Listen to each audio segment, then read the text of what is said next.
Welcome to this week's GV Bounce. I'm Marc McGowan. Matthew Galea. And we're going to take you through round 8 of the Goulburn Valley Football League, which shapes as a really entertaining, exciting round because, we're looking at a lot of sides that probably need to separate themselves, and there's a lot of genuine 50-50 contests. Starting with Benalla and Rochester, an absolute blockbuster. Benalla sitting on top, Rochester not far off. Only 3 losses between the two sides through 7 matches, so both serious contenders. Both have to be seriously contenders for the flag. But it'll be very interesting to see if Benalla can take another big scalp. They've beaten Tatura. Now's their chance to take another one. What do you think, Matt? Yeah, I think if they take a second big scalp, then they really have to start being taken seriously. Not to say that they aren't already.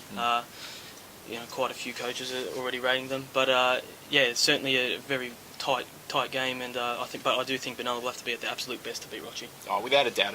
The Benalla coach Luke Morgan's actually said Rochester is the yardstick of the competition, which is an interesting call. But I think you just look at the Rochester side, so much experience. They've also got a lot of quality youngsters, so it's going to be a ripping game of footy. But we'll certainly find out more about the Saints this week and probably going forward the next few weeks. Next game, Seymour and Shepparton United. Another pretty interesting game. It's probably not one of the pick of the round, but it's certainly got a little bit of an intriguing factor about it. United's not playing great footy. They're still sitting pretty well. They've only lost 1 game to tap, but it's a danger game. Yeah, Shane Robertson's certainly quietly confident, particularly after a big win last week against Shepparton. Interesting matchup between Tim O'Keefe and Jason Eagle. Be very interesting to see how Tim O'Keefe goes against Eagle. He's been in good form, Tim. Yeah, and Eagle's winning games for United off his own boot, so they'll have to do a very good job on him. Yeah, and obviously United's going to have to stop Sard. He's leading the goal kicking, fresh from kicking 8 goals last week. Now, Pierce Little played on him last year. Now, he's no longer at United, so it will be interesting to see who Quarrel puts onto him, but they're going to have to stop him because Sard's so elusive, and he's a game winner. So they don't stop him, and it could be a danger day for United. Over to the next game, Mansfield and Echuca, 2 winless sides. Our colleague Damon France is heading out to this one, but who do you think is going to break their duck? Well, Mansfield, you'd be surprised to see them winless at this stage of the season, and they really have to win this game, you think, or the pressure might start coming down on Fraser Stevenson. Yeah, look, there's no doubt. Fraser touched on that today. He said, look, it's not about him, though. It's just it's about the club, and they need to start getting some wins. But they're probably struggling through the grades as well.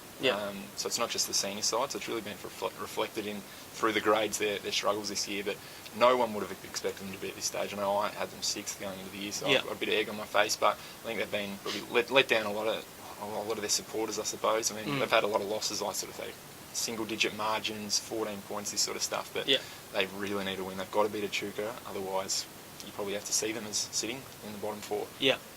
And then over the next one, Eurola and Shep, another really interesting game, actually. Eurola's had a few wins up their sleeve, but Shepparton still without a win. But this is probably their chance, isn't it? Yeah, well, if they're going to win a game in the next few weeks, you think it's this one. Obviously, Tim Little's out, so that's a big loss for them. But it's not great timing. No. This is the game we would have been looking forward to for probably a month now. But perhaps that means he can have more of an impact from the sidelines as a coach. He'll have a better view of the game and be able to make better changes throughout the game. So that strangely, I don't think it'll work in their favour, but it might give them. It's a little positive, isn't it? It's sort of a little bit positive. And they regained Sean Harrop, so he's obviously a very experienced player, so hopefully he can help them make a difference. But it should be a close game, but I'm still going with the Magpies in that one. The next one, Swans and Tatura. Now, the reigning premier Tatura, they're flying at the moment. They've beaten Tatura last week. United before the interleague break, they're kicking a goal at this stage, and even though Benella's sitting on top, I think Tatura is probably still the team that everyone's going to have to beat. Well, Brett Warburton certainly thinks that they're the premiership favourites, and they're going to have to be at their absolute best. And obviously they've got a few injury problems at the moment, which isn't helping them. But this is going to be a very tough game for them, and for them I think they'll just want to turn it into a contest and go from there. Yeah, it'll be interesting because I don't think anyone expected Benalla to trouble Tatura going back a few weeks ago, and that was the game they've actually dropped this year. So you just don't know. The Swans are capable on the day. They've beaten Mooroopna, they've beaten Rochester. So who knows? Whenever we thought the Swans are no chance, they've stepped up and actually proven us wrong. So don't rule them out of it, but look, it's pretty doubtful that they're going to win this one. But you never know. Tatura might be due for a letdown. And then final game of the round on Sunday this week, so away from the rest, is Kyabram versus Mooroopna. This is a genuine blockbuster as well. Both sides sitting inside the top 6, both sides considered premiership chances.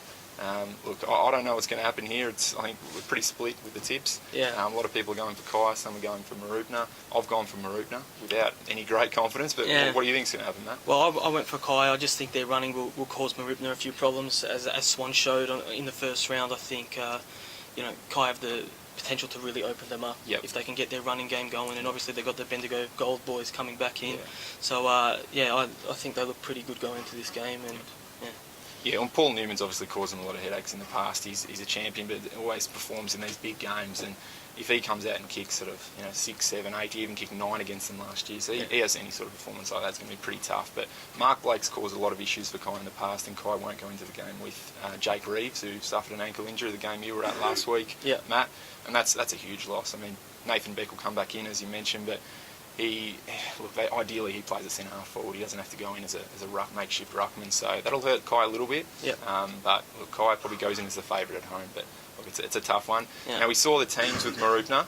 It's caused a little bit of an issue this morning. I know Blake Campbell, the coach, is pretty disappointed in it. But we'll just put up on the screen now the team that Mooroopna sent through. Now, if you look at that, I didn't really have many choices, to be honest. We asked teams to present them in position. And we asked for a 21. Now, I know they're playing on a Sunday, so he obviously wanted a little extra time to finalise that 21, but he's picked 25 players, which, from my perspective, it's just too much.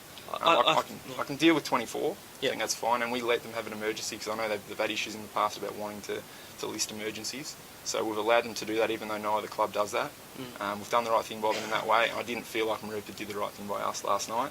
And I know they're disappointed, but look, I didn't see if there was any other option. So there's the team. If anyone wants to see exactly what they sent through, and then you can make your own mind up what we should have done. But I felt we made the right decision. We'll just have to move on from that stage. But other than that, that brings us to the end of the week.